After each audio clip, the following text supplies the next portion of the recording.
I grew up on a farm. We had this kind of lovely rural community that was rooted in a church called the Brethren in Christ, which is similar to the Mennonites. Christian pacifism, simplicity, the importance of the community, the priesthood of all believers. These were very important kind of principles. Life was not just to be lived for oneself, but to be lived in service to others.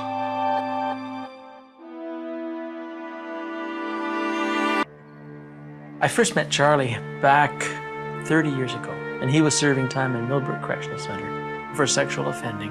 And one of the social workers had asked if we could find a volunteer to relate to him, to sponsor him on a one-to-one basis. So this tall, skinny kid came out, giggling, and he became part of our life then. On a winter day, in spite of Harry's one-on-one support, Charlie had reoffended terribly and hurt a young boy at Christmas time and had received a sentence for 7 years. I left my work in 1987 very depressed and burned out. And one of the things was because of Charlie. I didn't want to see another ex-convict for the rest of my life. Harry Nye became a pastor and devoted several years to his church and growing family. Then he received a call from a prison psychologist. And he says, "Do you remember Charlie?" And he said, "Oh yeah, I remember Charlie. Well, he's coming out." Yesterday, police took the unusual step of warning the public that Taylor was headed to a central Hamilton neighborhood after serving 7 years in prison. This person is a significant risk to the community and likely to reoffend. The system opened the door, kicked him out.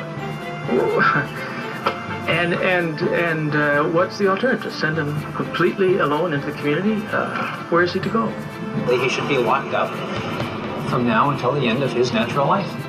Inwardly, I groaned, "Oh no, I don't know if I want Charlie back in my life." I've closed that door. And I also knew that he didn't have anybody else. Harry chooses to open the door of his home to a man others consider a monster. They're part of the human family, you know? And for us to say, this is a species apart from itself, leads us down a road that I think ultimately ends in ethnic cleansing, genocide, you know? Painfully aware that one-to-one counseling didn't stop Charlie in the past, Harry asks for help from his parishioners. Volunteers like you and me, who could simply spend time, who could hold men accountable, but who could also support them. 5 men and women, soon dubbed Charlie's Angels, promised to spend time with Charlie every single day.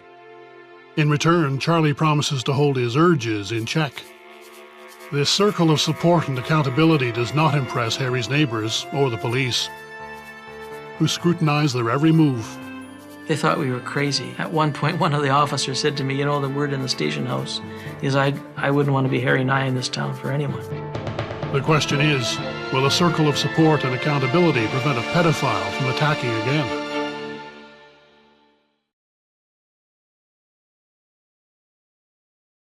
In Houston Penn, probably about a year before he got out. And I was a community chaplain in Toronto, as Harry said, and I was down visiting Kingston Penn, and one of the chaplains said, "You need to meet this guy.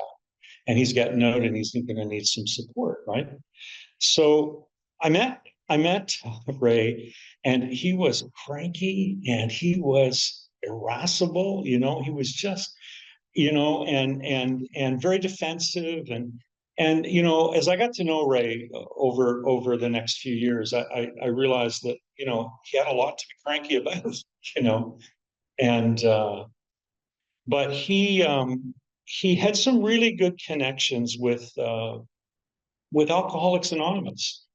And that's how he connected with our friend Dan Hilly. And you saw Dan's picture up there as well. And so I didn't hear any more from Ray, and you know, the months went on, and you know, I met Harry and got connected with the work that was being done here, and we were, I think that's a great term, co-conspirators, right? Because it was really, I think, a really challenging time for the folks here at the Welcome Inn and for Harry and all the people around Charlie, but they were amazingly courageous and resilient, you know. And I don't think either of us realized how, you know, how this thing was going to unfold, right? But so, you know, it was months after Charlie was released, and it was 30 years ago tomorrow that Ray came to Toronto to the day of the Santa Claus parade, because, as Harry said, they'd been chased out of Peterborough. And it wasn't just that they, you know, had some difficulty there. I mean, Dan's house had been picketed for 3 days in a row. He had hoped to, you know, Dan had hoped to find support for him in Peterborough, for him to stay there. But the community just was very angry, and they found out where Dan lived, and Dan was concerned about his safety. So he brought him to Toronto because there was another person that Harry will remember well by the name of Doug Sloan, who Dan knew in Toronto. And Doug was an ex-offender who had set up a ministry called the Connecting Link. And Doug was kind of a specialist in getting guys their IDs and all that kind of stuff as they returned to the community.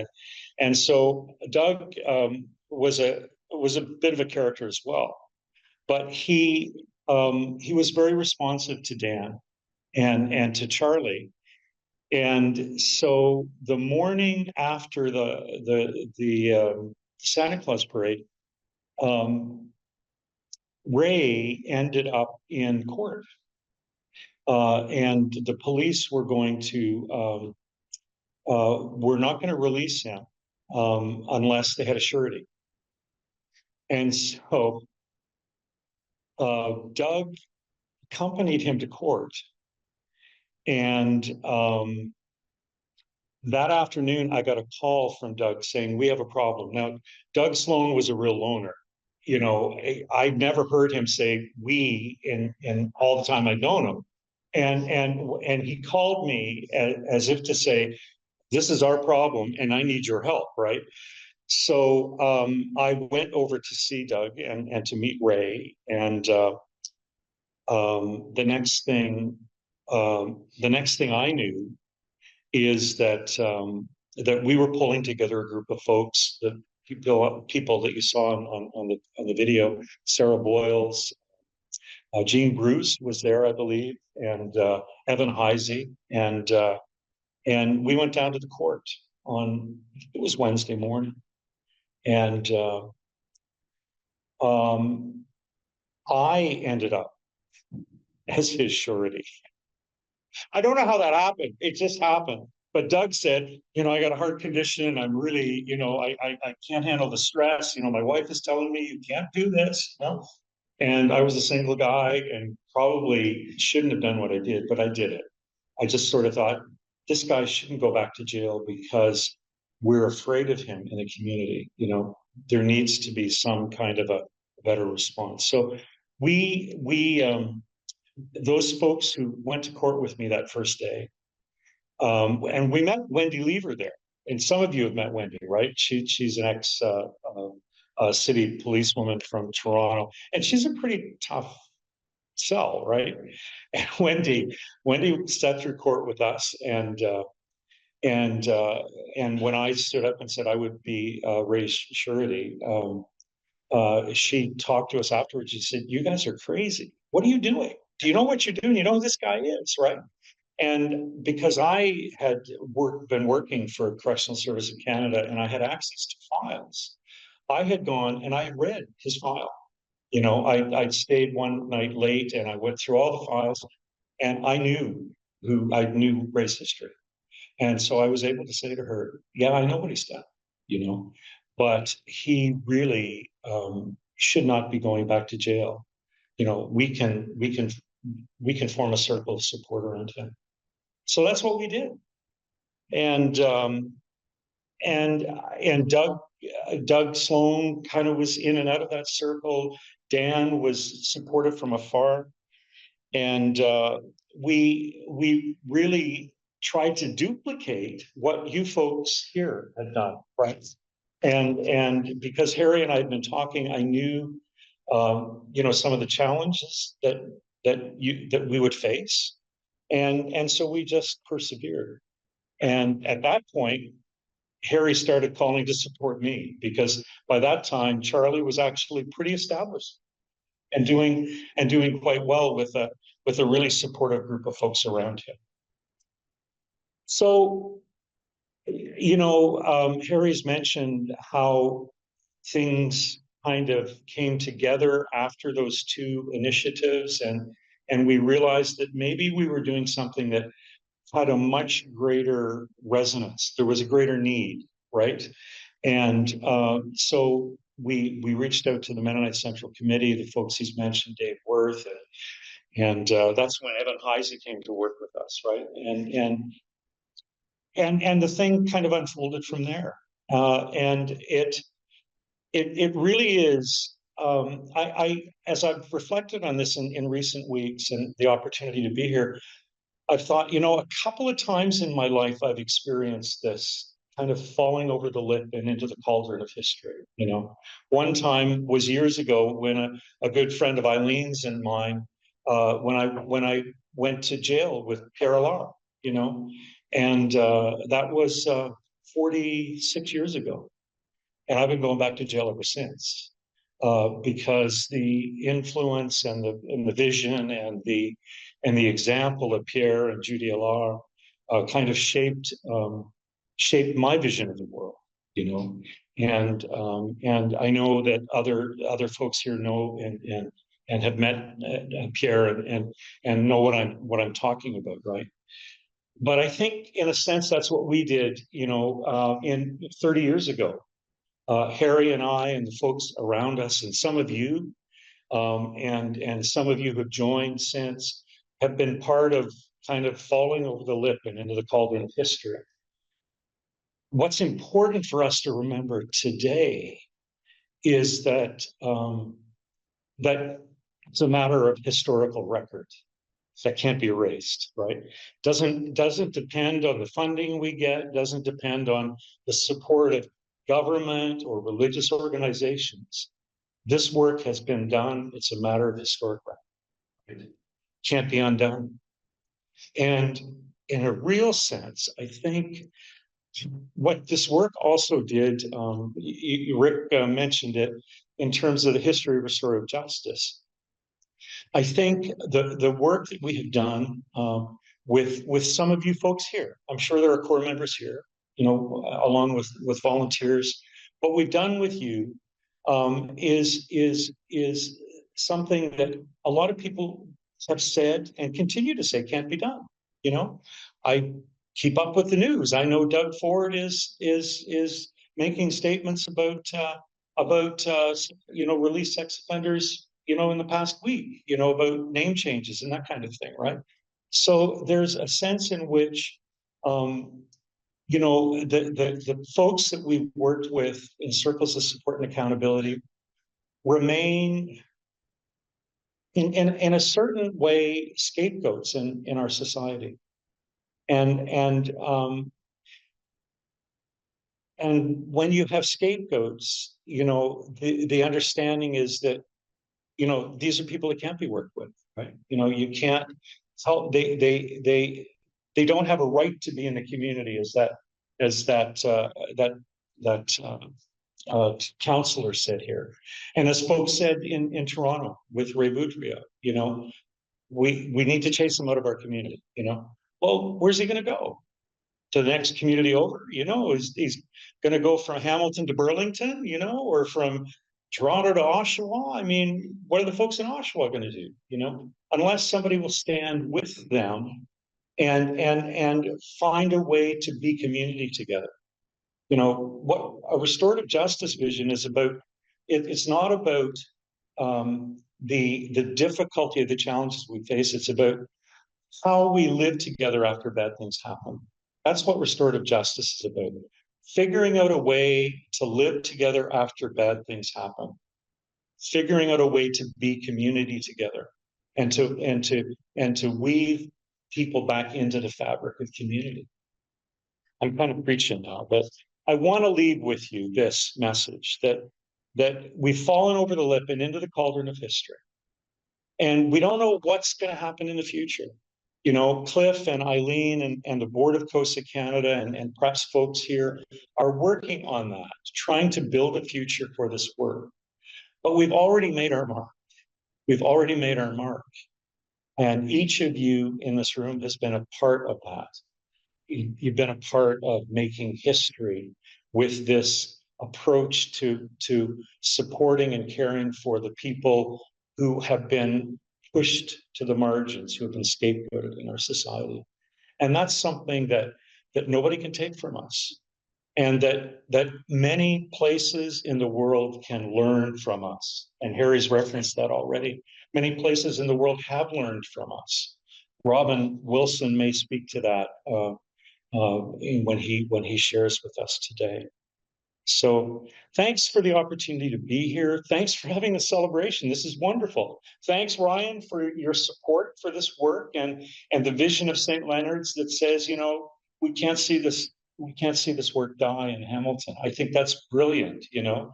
And I hope that you have the support and your staff have the support to see that continue, you know, and I know that CoSA Canada and others in the network across Canada would want to see that happen too.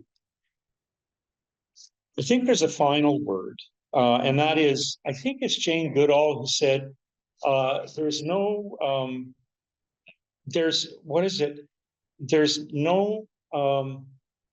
it'll come to me here. I wrote it down, but I can't read my writing, right? Yeah. You know, there's no telling what a small group of dedicated people can accomplish, right? You know that line, right? And what's that? Margaret Mead, thank you. I knew it was, and that's so true. And it's a profound truth about CoSA. A small group of dedicated people have changed the world in a significant way. Thank you so much. Persevere in your good works, and I'm looking forward to the rest of this afternoon. Thank you. Hi, everyone. I'm Susan Love, the former coordinator at CoSA Ottawa for 22 years, now retired. And I'm accompanied by Garth Bulmer, beside me here, who started CoSA in Ottawa. Over to you, Garth. Thank you, Susan. My name is Garth Bulmer, and I was rector of St. John the Evangelist Anglican Church for 17 years.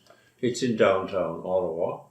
How the whole thing got started in terms of the ministry of the church with high-risk sexual offenders was that in 1924, the wife of a high-profile sex offender came to see me. Her husband was being released from a penitentiary, from jail, and they wanted to resettle in Ottawa, and they wanted to attend the church. Of course, my immediate reaction is, of course, everybody's welcome, but then we began to discuss this further and realized this was not just because of the nature of the case and how much publicity there had been, that it was needed to be handled more carefully in terms of informing the congregation and so forth. So I set up a support group for this couple, and we did that work with them in terms of helping them integrate into the congregation and into society in general. That support group for that couple still exists, and is going to have its 30th anniversary this month. And there was a woman in the parish by the name of Patricia Love, and she joined the circle. It was natural for her because she had been an Ontario parole officer and had a great interest and passion for this work. Together we thought, well, if we can do this for this person, why can't we do it for others? Because we became aware of this program sponsored by the Mennonite Central Committee out of basically the Greater Toronto area. I'm in contact with them. I think the name was Evan Heisey, maybe? Yeah, Evan. Evan. And so began the conversation with them, and which drew in people from CSC, Canada Correctional Services. They were very enthusiastic. The commissioner was very enthusiastic about this as a model. We began with a core member who was suggested, and Pat set this up. She was working as the coordinator of this, and did so for a number of years, but it became quite obvious that it was not a volunteer position, that the work in terms of visiting core people, training volunteers, looking for funding. I mean, there was a huge job. So that's when we applied to CSC for funding and received some funding from them and from some community groups. And from then on, the organization flourished under Pat, and then particularly under you. I mean, I've often said this was kind of thrust upon us as a church, simply because of the circumstances we found ourselves in, and saw the opportunity, and the right people were in the right place. And that was just sort of the magic of the whole thing, you know. When I was hired by Garth in December 2001, I faced a steep learning curve because I had zero experience in the field, as my background was in the photographic business. So I was so fortunate to have the mentorship of Garth and my mother and others like Evan Heisey, Andrew McGuinney, Hugh. In 2013, we became a registered charity, which was a huge turning point. Prior to this, CoSA was a ministry of the church. So this status gave us the autonomy to determine our own direction, apply for funding under our own name, issue receipts for donations, etc. But it was a little daunting to lose the full support of the church.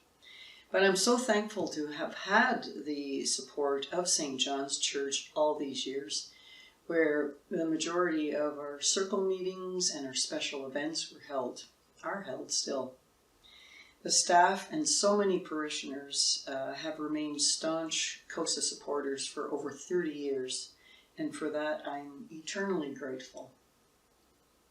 In terms of how we operated the program, here's just a brief overview.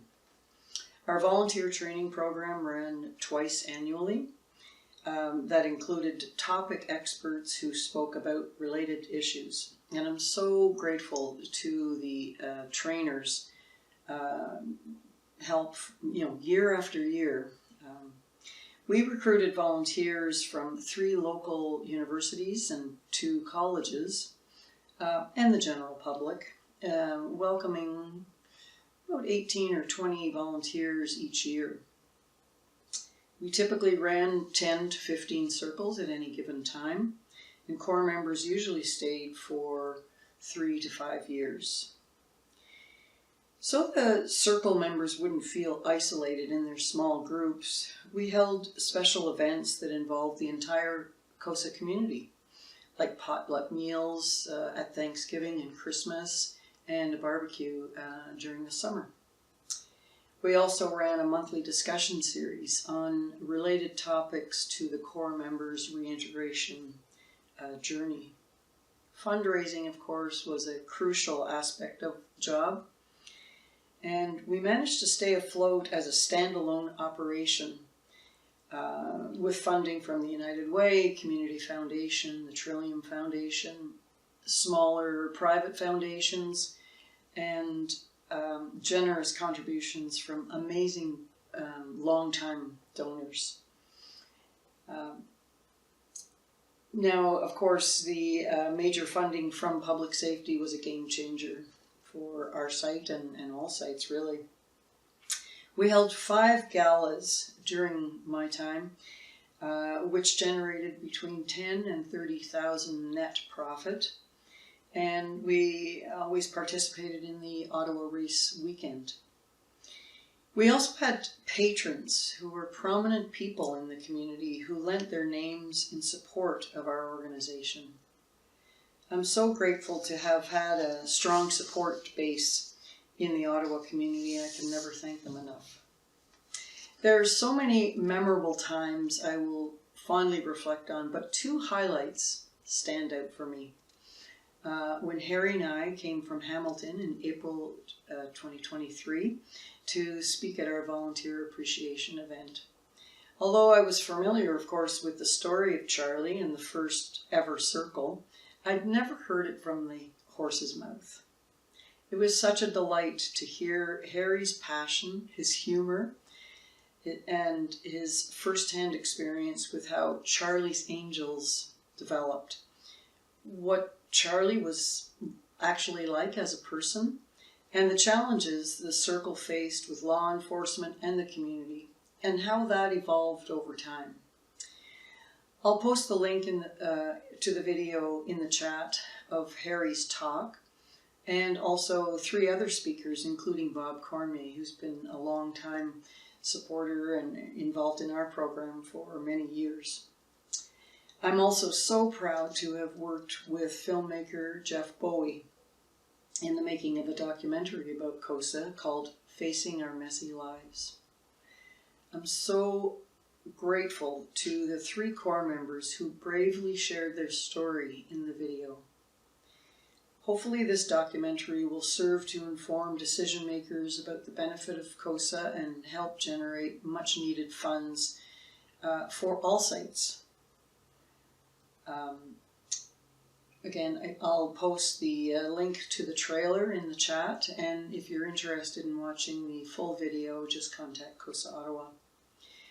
I was so fortunate to have worked with so many core members and volunteers over the years. Having a privileged window into the lives of the core members, most who worked incredibly hard turning their lives around, will change my life forever. It opened my eyes and heart to the root of crime. I saw firsthand how the phrase hurt people is so true. If someone reaches out for help, we're obliged to offer the help, no matter their offense or compulsion. The wisdom, compassion, and commitment of the volunteers always astounded me. I was honored to work alongside them, to learn from them. As Harry often said, CoSA volunteers are agents of shalom, which roughly means peace, wholeness, and well-being. What a gift I was given to work with this organization. Thank you. As we celebrate CoSA's impact over the past 3 decades, we want to express our heartfelt gratitude to Eileen, Cliff, and all the site coordinators that have collaborated with us to make virtual circles available to core members who can't access in-person sites. Since we started last September, we've worked together to build 14 circles, offer training events for our volunteers and for other CoSA sites, and mobilize 25 volunteers. So Sheila, you volunteered in person, and you're one of the coordinators for Virtual CoSA. What are the pros and cons of Virtual CoSA to you? Oh, the pros are plentiful. We can get core members early, starting the circles while they're still incarcerated, so they have the supports in place when they're released. We can also support people on house arrest throughout their sentence. We can offer circles to core members that have difficulty getting around because of disability. Virtual CoSA can provide circles in places where there's no in-person site, such as small towns, and we can quickly pick up circles from sites that have lost funding because we just bring the original volunteers over to virtual CoSA along with a core member. Because we have volunteers from the different time zones, it's easy to set up evening and weekend circles to accommodate the core member's work schedule. The only con is that it's hard to share a cake. So we have to send the core member their cupcake, and then the volunteers come with their own treats in hand. Speaking of volunteers, where are volunteers coming from, and what demographics do they represent? The volunteers range from university students to retirees. We have a broad selection of ages and backgrounds because it's easy to fit in an hour or two of volunteering if you don't have to leave your living room. Our current volunteers come from Newfoundland, Nova Scotia, Ontario, Alberta, and Saskatchewan. So, Doi, let's get into the more personal aspects of virtual CoSA. Do you have any memorable stories? The one that comes to mind right now is that one of our core members actually recently passed away. And in the time that we journeyed with him, he was able to obtain full parole. He worked towards making amends for his past, peace with his present, and even reconnect with a member of his family. In our circles, he showed remarkable transparency, humility, and the desire to give back to his community. The virtual circle gave him a compassionate place to process his choices and foster a sense of dignity and hope. His parole officer later told me that he had mentioned the significance of his CoSA circles basically every meeting that he ever had with her. And I'm really grateful for the opportunity that virtual CoSA provides to people like him who couldn't otherwise access an in-person site. So, as we wrap up, do you have any concluding remarks, Sheila? Well, our current funding runs out in July 2025. However, we believe that this project is an actual viable CoSA site, and we're working to find further funding. We believe we can extend restorative justice beyond a few large cities and into the more remote parts of Canada. For 3 decades, CoSA Canada has helped individuals convicted of a sexual crime reintegrate into society with dignity, accountability, and support, building stronger, safer communities across the country. CoSA BC is honored to be part of that journey. Formerly known as CoSA Vancouver Fraser Valley, we have served over 300 core members in the last 21 years with in-person circles in Vancouver, Surrey and Abbotsford, and virtual circles from Squamish to Prince George. With about 100 volunteers, from their 20s to their 80s, we hold 35 to 45 circles at any given time. On this 30th year anniversary of CoSA, our directors, volunteers, core members and staff wish CoSA Canada many more years to come. Together, let's create positive and lasting change where there are no more victims, one circle at a time. Welcome, Rihanna, who is the mightiest CEO in the Circles Network. That's a great compliment. Hello to everyone. I'm Rihanna Taylor from Circles UK, the CEO for my sins. And seriously, it's been a joy and a pleasure to work with the Circles movement. And I just want to say congratulations on 30 years. We've just had Reverend Harry Nye with us in the UK when we celebrated our 30 years. And it's been absolutely wonderful having him with us. We felt so honored to have his input. And I just want to say well done to all of you for starting Circles in Canada. Then it came to the UK, and then from the UK, we took it into Europe.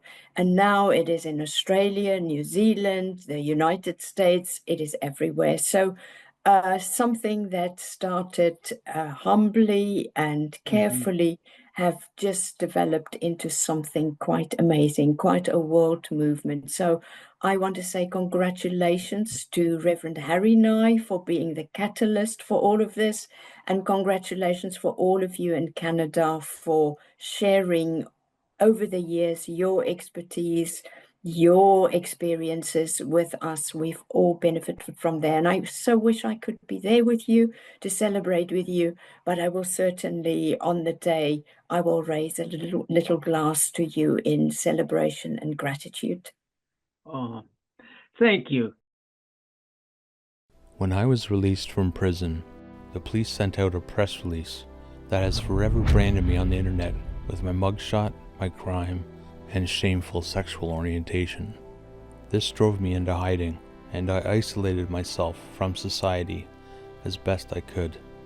I only left the house for medical appointments and could not look people in the eye. I struggled with suicide and the thought that the world would be a better place without me. I hit rock bottom and prayed to God for answers. I was faced with a decision: do I want to live or die? Dying was the cowardly, selfish, easy way out. Did I really want my life to end here? My therapist suggested I connect with CoSA and start a circle of support that would hold me accountable and put me on a path of healing and forgiveness, to live the rest of my life as the best version of myself that would make God, my family, and friends proud of. Take my criminal offense and make it a story of redemption. I have been fully committed to CoSA since 2019. There is no doubt that because of CoSA, I found my new purpose. I am proud of the person I am today, and I have CoSA to thank for that. We have just heard a powerful story of redemption from a corps member. That is one story, and we know that in the 30-year history of CoSA, there are many stories of redemption and of lives transformed by their involvement with CoSA. Now you will hear from some corps members, volunteers, and a staff person as they reflect on what CoSA has meant to them. Everything that CoSA stands for is community and support, to lift up one another and to support one another and to walk alongside one another in your journeys. And to be a part of that has been really special for me.